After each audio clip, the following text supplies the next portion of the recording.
안녕하십니까. 저는 마음의 벽이라고 하는 것은 우리에게 불편함을 끼치니까 우리가 그것을 지워서 담벼락 없는 세상 있지 않습니까? 그런 평화로운 세상이 오기를 가끔 꿈꿔봅니다. 담벼락이 없는 세상이라고 하는 것은 서로가 서로를 이해를 해서 이 세상이 평화롭게 살게 되는 그런 세상이 된다는 내용이죠. 근데 우리의 현실은 그렇지 않으니까 우리가 그것을 꿈꿔보긴 하지만 이것이 언제 도래할 세상인지 우리는 알지 못한 채 살고 있는 현실인 것입니다. 그래서 이번에는 제가 그런 평화로운 세상이 오려면 우리의 의식이 성장해야 하고, 그래서 양심이라는 것이 그 의식 성장에 얼마나 필요한 것인가를 이야기해 보도록 하겠습니다. 기독교 문화는 성경으로 대표되고 거기에 나오는 내용은 그 내용들을 읽다가 보면 양심이라는 것이 저는 제일 먼저 떠오릅니다. 그러니까 그 기독교적 양심이라고 하는 것은 우리가 흔히 이야기하는 윤리와 관련이 있다는 이야기죠. 그래서 이제 성경을 제가 공부를 하고 있습니다. 그 채널이 또 이제 제가 새롭게 만든 영어 학습과 진리 공부라는 그런 채널을 통해서 제공되고 있습니다.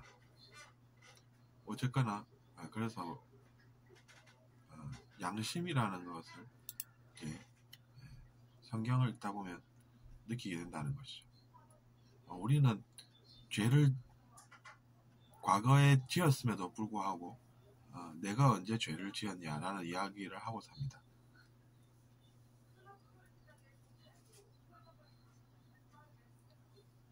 내가 과거에 지은 죄가 있음에도 불구하고 나는 죄 지은 적이 없다라고 하면 그것이 비양심이지 양심이 아닌 것입니다.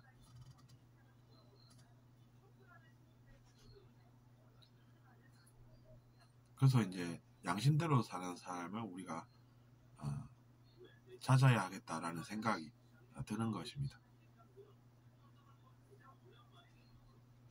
저는 죄를 지어왔습니다 라고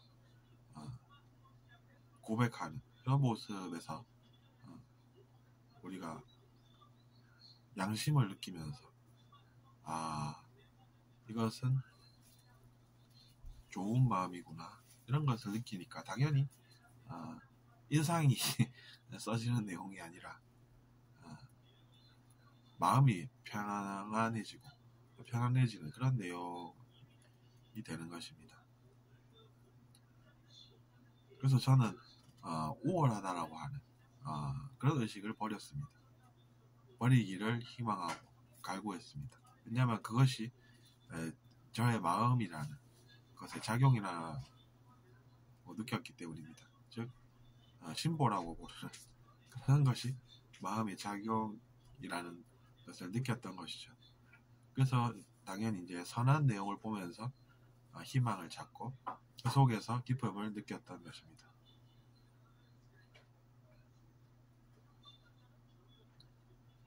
그리고 이제 성경을 읽어보면 시편 53편에 특히 이제 그런 내용들이 있습니다.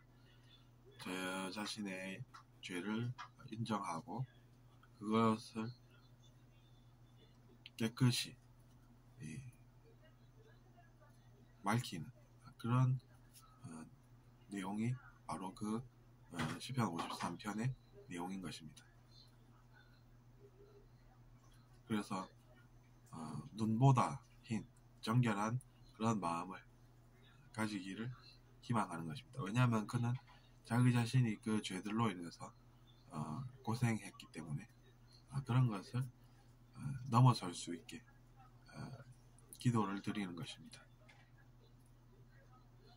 그리고 거기는 그래서 이제 스승이라는 존재를 인정하는 그러한 겸손도 갖추었습니다.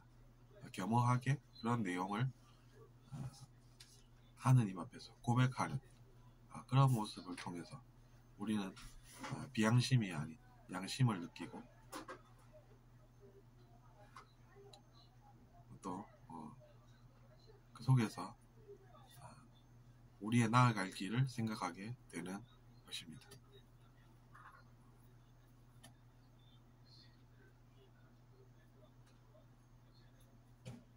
어쨌거나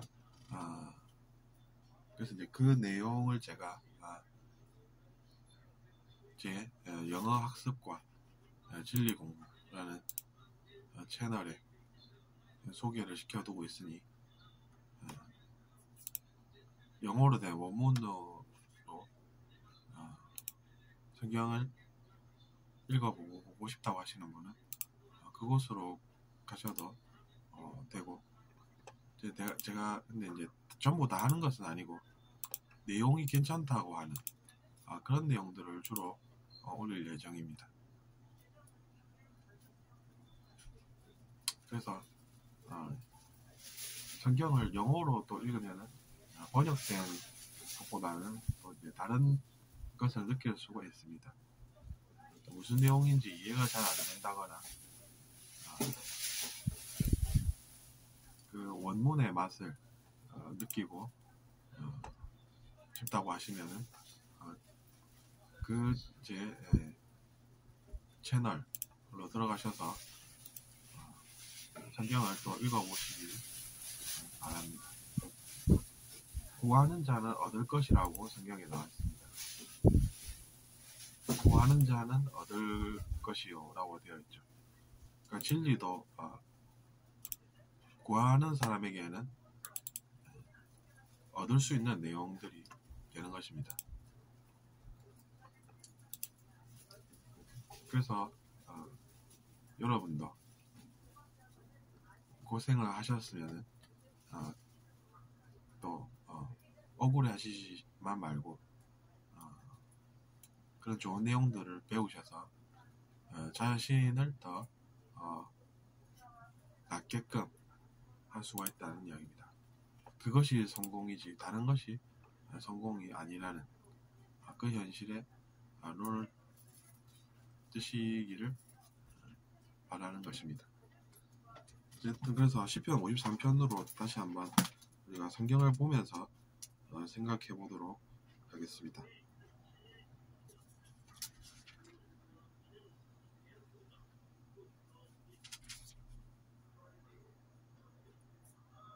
시편 51편이군요. 죄송합니다. 제가 실수를 했네요. 시편 51편에 보면 그러니까 우리보다 의식이 높으신 분들은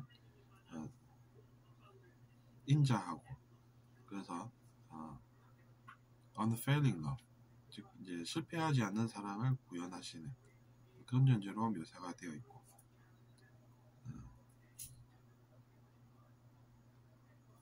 큰 연민하는 마음을 가진 그런 존재로서 신을 묘사하고 있는 것이죠. 그런 연민하는 존재는 우리의 삶을 어떻게 바라보시겠습니까? 기꺼이 도와주려고 하시지 않으시겠습니까? 그것이 이제 의식이 높은 존재의 특성이라고 볼 수 있다는 이야기입니다. 그런 분들은 우리를 죄인이라면서 비난하지 않고 연민하는 그 마음으로 우리의 문제를 기꺼이 들여다보시려고 하는 것입니다. 그런 분을 따르면 우리의 잘못인 들보가 빼내어지지 않겠습니까? 그러니까 하나의 희망을 우리가 발견을 여기서 또 하게 되는 것입니다. 그래서 결국에는 정직한 영으로 다시 태어나는 그런 내용을 우리가 알아볼 수가 있습니다. 더 나은 존재가 되는 것이 성공이지 무엇이 성공이겠습니까? 다른 사람은 정확하게 보이지 않습니까? 그 사람이 나보다 나은 사람이 됐어 라고 하면 그 사람이 성장했으니까 좋은 일이 생겼다라는 해석이 되는 것입니다.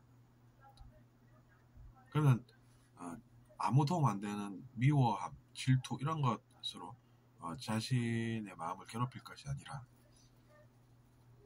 어떻게 그 사람이 그렇게 성장했을까? 그것을 이제 벤치마킹을 해서 자신도 성장하는 것이 성공이지 다른 것이 아니라는 그런 가르침을 여기서 느낄 수가 있었습니다. 그래서 여러분도 의지 성장하셔서 성공하시기를 바라는 마음, 그 마음으로 이 강의를 마칠까 합니다. 들어주셔서 감사하고 구독 부탁드리겠습니다. 안녕히 계십시오.